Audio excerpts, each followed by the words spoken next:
timely, insightful, discussion and analysis of economic trends and markets.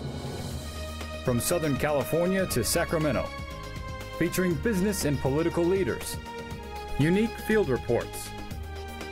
From Orange County and the campus of Chapman University, this is the Chapman Business Report.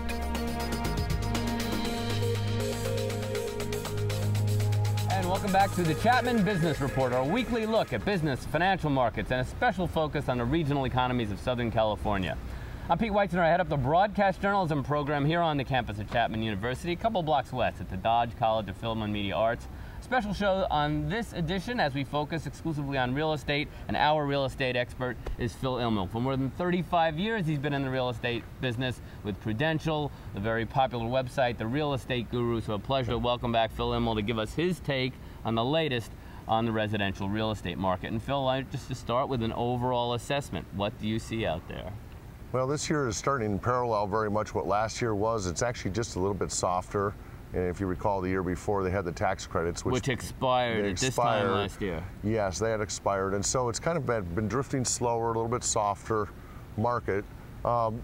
Still, you know, the new normal. It's healthier in a sense that sellers are finally getting realistic on prices, and the banks are getting realistic on the bank-owned. Would you say it's healthier because most banks are asking for 20% down? Does that make it healthier? No, that's actually hurting it. The lack of liquidity and financing constrictions now are there's so suggestions difficult. That we should go. In fact, there's even a statistic that people default less on VA loans, which are 0% down, than they do on 20% down.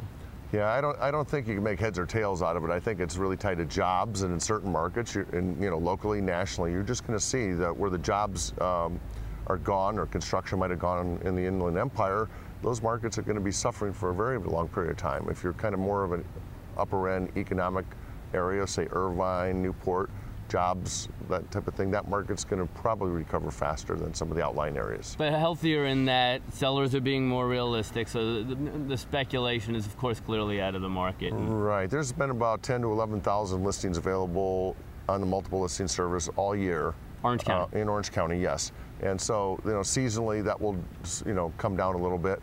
Seasonality is really faded after Labor Day. It'll probably be quiet till Super Bowl Sunday, and then it picks up. So second, third quarter are the busiest, and fourth quarter is the slowest time. Great time for buyers, though.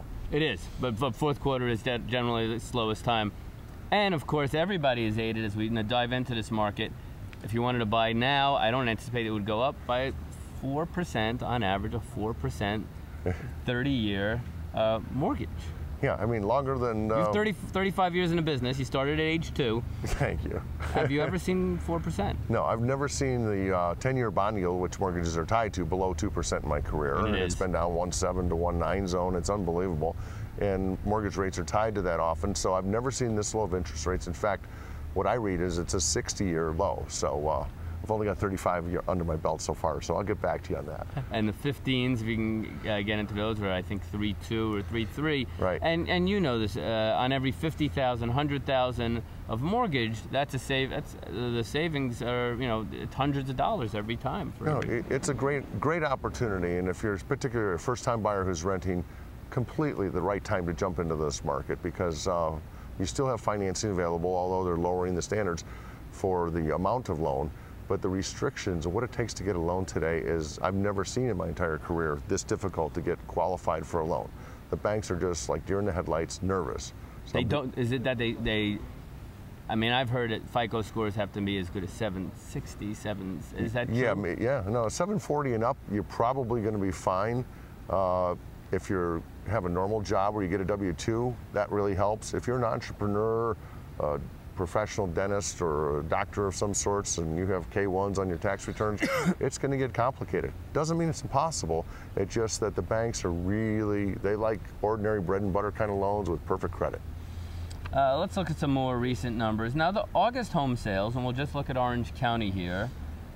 Like you say, the new normal. When we're going great guns, maybe 5,000, 6,000 homes will change hands, new resale condo. Combined, yes. So here we're a little under 3,000, but compared to last year, that was up 10%. And the median price is at 420. I think the trough was 360, 365. Right. The peak was about 650, right? Right. So August, not a bad month. Not a bad month at all, really. And part of that is, again, seasonality. It's prime in spring, summertime, especially where people have needs or kids to put in school. So you still have that traditional market happening, and it should. The trade-up market's evaporated. Here's proof to your point that the average time to move a home in Orange County, if it's under $1 million, actually, I think a lot of folks have pulled homes off the market. It's only 3 months. I don't think that's that bad. Yeah, no, that's pretty healthy. That's a big improvement. And that's, again, where I think the sellers are getting more realistic. It's only taken them 5 years to come to the table and realize it is a new world. But, you know, if you list your property at the right price and it's in decent condition, 90 days to sell the house and close a deal could be very realistic. It's the ones that were market chasers for all these years prior to us that started so high and been chasing the market down, why the numbers were worse back then. But today it's getting closer and closer where buyers and sellers are coming to a meeting of the minds. Now on the upper end, and in Orange County, when we say over $1 million, we're talking, I think, close to 20% of all homes, a little less, but not much less, 11 months. And how does that compare historically? Yeah, it's, well, it's, you know, it's about, what, almost 4 times as long, basically, to sell a $1 million+ home. And there's a few factors for that. Historically, I've seen that number go from 11 months, I've seen it up to probably in the 20-month range. So again, those sellers are becoming more realistic on their prices as well. And the buyers, you know, they're shopping very diligently, but I would say that there's a slight improvement on the days on market, but it really, that's where the difficulty comes in getting $1 million loans financed. And so you've got to, it's no one piece of the puzzle. You have to look at the whole puzzle to understand why the $1 million+ price range is more sluggish to sell. You're competing against, I think, a few things. Obviously, you're competing with the economy and a nervous consumer, which to some extent may not look as a home as a place that they're going to build equity, at least in the short term, anymore. Is that the biggest battle to sell a home these days? The change in perception. I know home ownership has actually dipped a couple of percentage points in this country. Right. And so, well, the home ownership thing, I think, as we talked last time, was nearly 70%. It was the peak in the United States. 2004, 2000. Right. And so what's happened is we've gone from that peak of, it may get down to potentially, it's hard to guesstimate, but if it goes down to 60% home ownership, you still have people living somewhere, which to me translates to it's a great time to be an investor in real estate, especially even with leverage at these very low rates. They can take advantage of that or pay cash. Many of them, 30% of them almost, are paying cash for these things. But you buy at the trough here and you hold those for 5 or 10 years as an investor, you're going to be in great shape because the rental demand's increasing so much. Rents are going up. In Orange County, they're up about 5%. And I see, I mean, the Irvine company's building more apartments. Right. We're going to see a lot more of that type of trend, I think. To what extent do you, and maybe you sell new homes as well? I think you're mostly in, mostly resale, but we sometimes do cooperate with the broker or with the sales. That market remains very soft, and I think for one reason, because there's been a day of reckoning on the resale side, and there's that big gap still on average between a new home and a resale.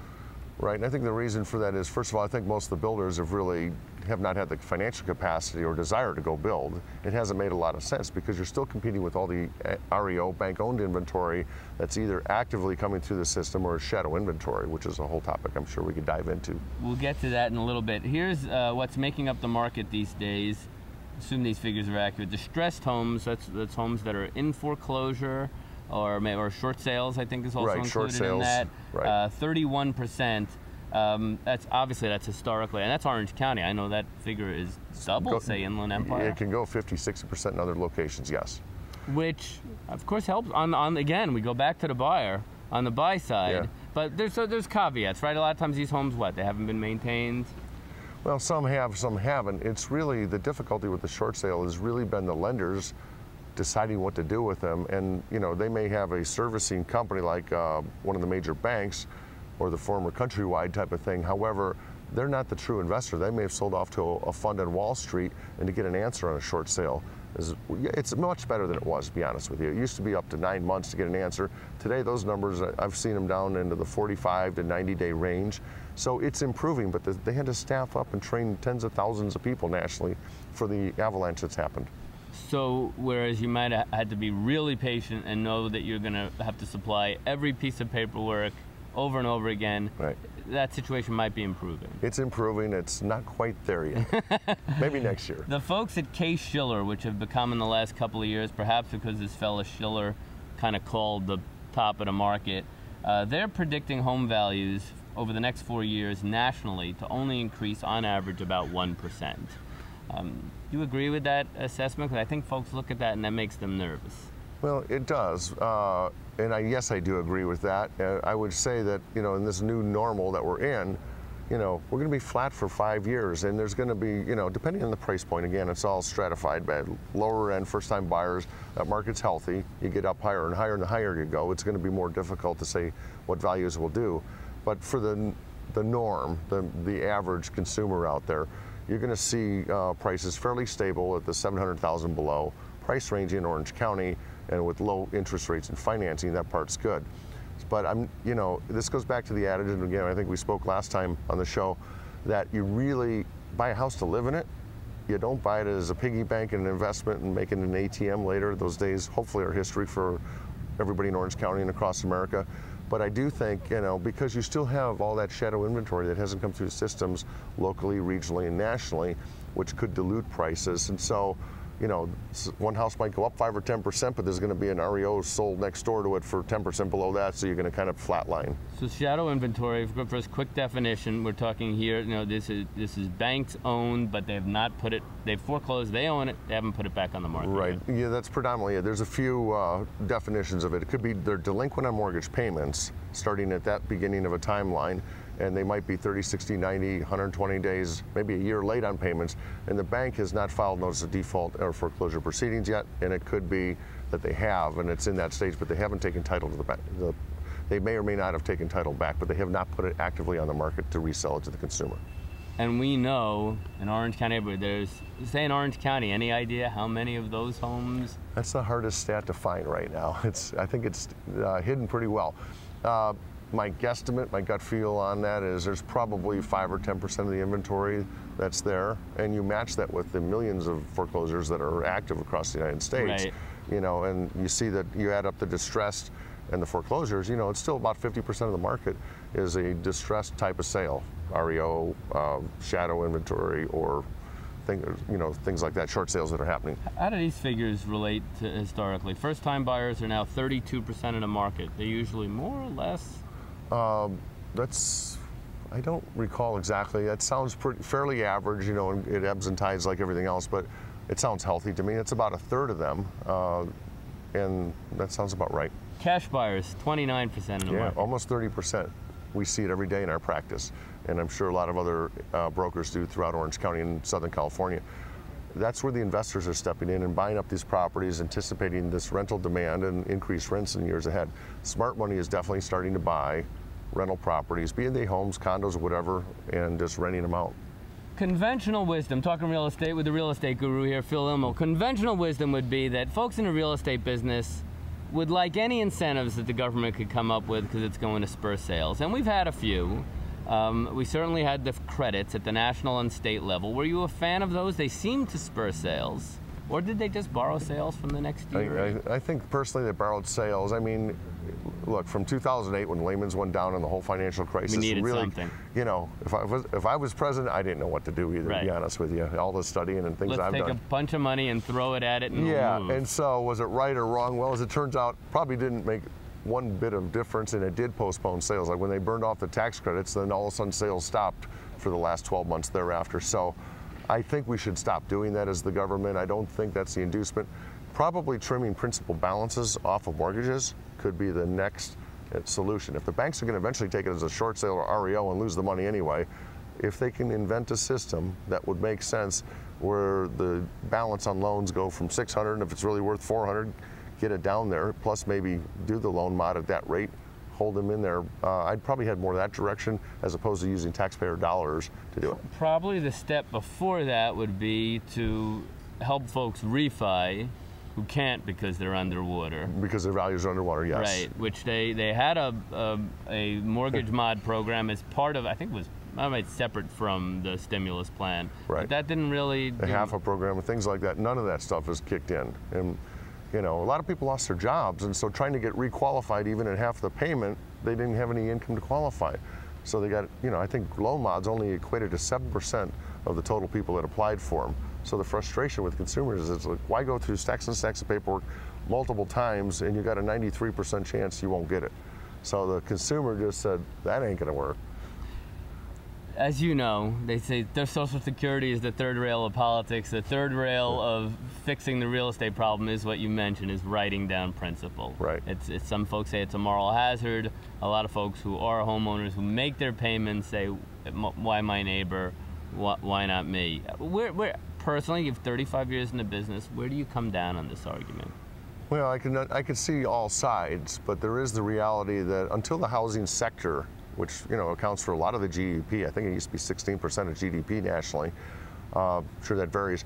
I know new home construction, real quick, they say every new home is worth 3 jobs, is worth 90,000 in taxes every year. Yeah, well, I mean, yes, absolutely. So I think from a forget the ethical part of that question. From a financial perspective, yes, it makes sense to do that. It would be healthy. It would be healthy because it does. Good. You have construction jobs created, you have furniture, you've got designers, you've got appliances, and it does. That a home sale triggers a multitude of things that you put in the home, obviously, and that will trigger a lot of help in the economy on a positive side. So, yes.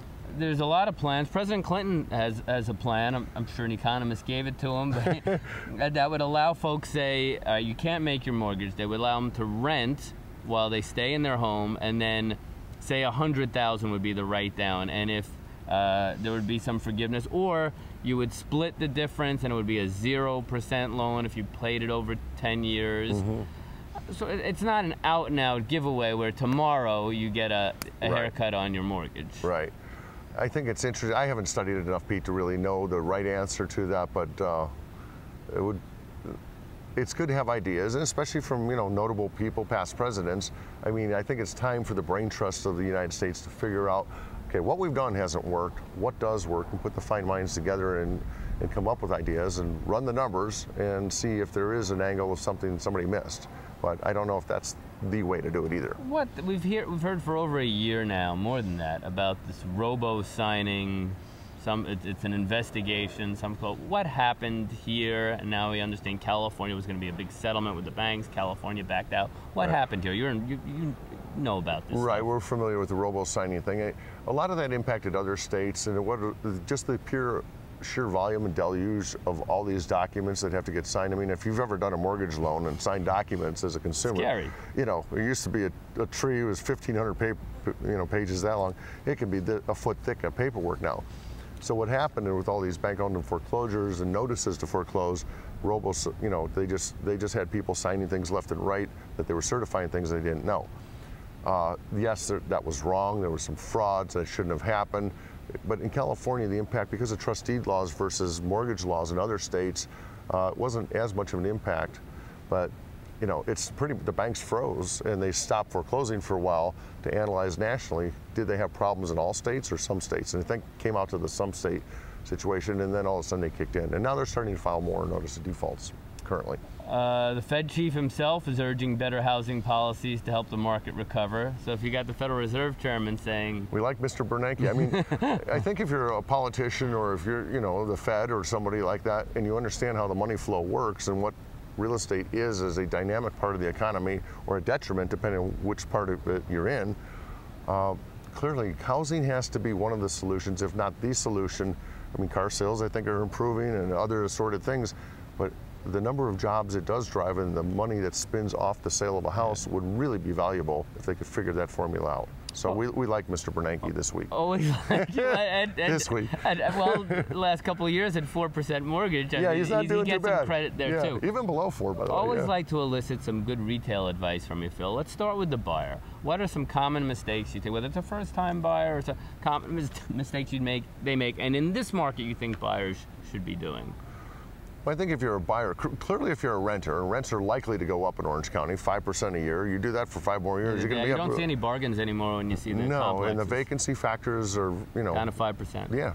So I think it's a great time to buy. You still get your tax deductions of your mortgage, obviously. Better to buy early in the year and get the full deduction? It doesn't matter. Buy when you're ready, when you save the down payment. Go to the lender first, get pre-qualified, and get a letter, not just pre-qualified, but pre-approved, which there's a difference in terminology. Being approved means they've run all of your credit, they've looked at all your financials, and then you're really subject to an appraisal of a property. So pre-approved is the operative words you want to do as a buyer. And get that done, and then you'll know, predetermine what you can afford to go look at for housing, and go out with a great real estate agent, look at that in the market area you're interested in. Gives you some buying leverage. Buying leverage, well, not only that, it's inevitable you need it, so you might as well be smart and do it up front. And then secondly, you know, your agent knows what you're looking for, you know what you're looking for, price point. But at the end of the day, I think clearly it's October now, November, December, the fourth quarter. My favorite month is to buy. You know, December is the best month because anybody that's still selling that property is really got a reason for selling, and it could be a number of reasons. Pick a rainy day. Yeah, or the worst day, and write them an offer just before Christmas. They're just done with it. And but anyway, I've actually buy investment property, and I look back, and over the years, most of my bought were in December because you get just the right situation. And but now with the interest rates again historically low, I'm sure they're going to stay low for a period of time on mortgages. Just get out there and start shopping heavily now. And don't be in the mix with everybody else come the spring summer market. You want to, as a buyer, not compete with all the other buyers in the market. You want to be out there, and there's plenty of inventory still to look at. Seller, give me one thing. Set themselves apart from the other 10,000 homes out there. Declutter your house and make it as pristine as possible. If it shows well, it's going to sell faster. You know, beyond the normal price. You know, price it right. Bake some bread in the oven. If you know how. Don't burn the bread. Don't burn it. Last, we'll finish with a little anecdotal evidence that maybe things are picking up. You sell in Beverly Hills now, nearby Holmby Hills. Nice to see Jamie McCourt sold one of her 7 houses, 8 houses, the cheap one. The Holmby Hills home just sold for $6.5 million. She bought it for $6.5 million 7 years ago, 8,400 square feet. Any take on that? She's lucky she got out at the same price, to be honest with you. It must be that celebrity thing that can add up to 30% value on some of those homes. I think so. They've got a few more to move, though. Yeah. I'm not sure how much that celebrity is good or bad on that one. That's a little notorious. Phil Immel, real estate guru, it's always a pleasure. Thank you very much. Nice to see you. Straight ahead, a really neat story on security in general aviation post 9/11. Stay tuned for that.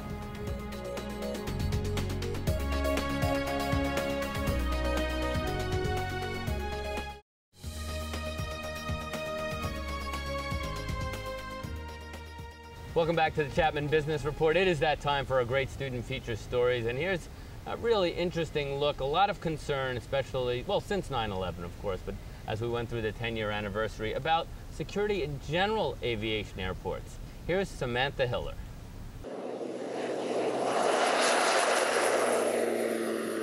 We just celebrated the 10th anniversary of September 11th. Over the past 10 years, commercial aviation has heightened security. But what about general aviation? Is general aviation security too relaxed?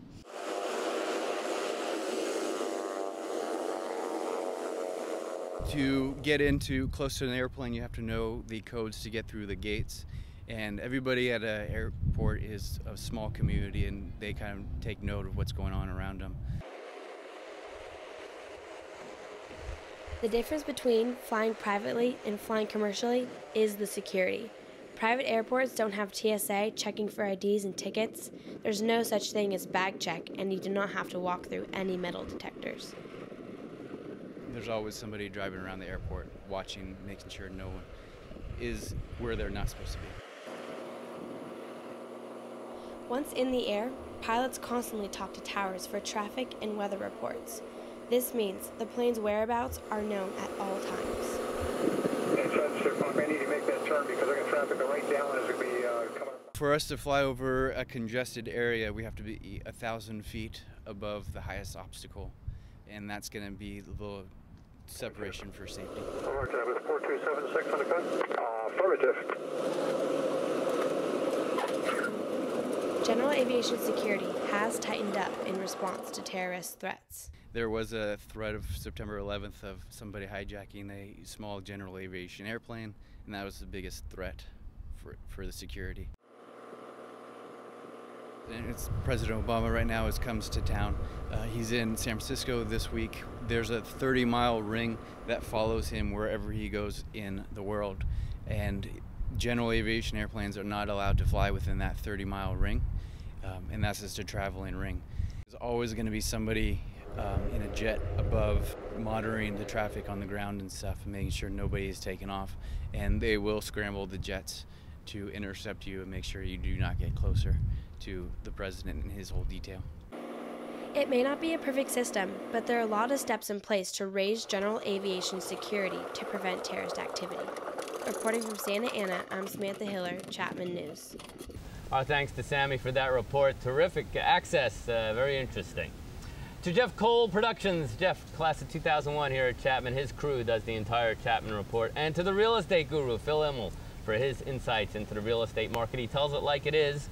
Hopefully we talk with Phil this time next year. We'll have an improving market, improving economy to talk about. Thank you very much for watching the Chapman Business Report. See you again next week.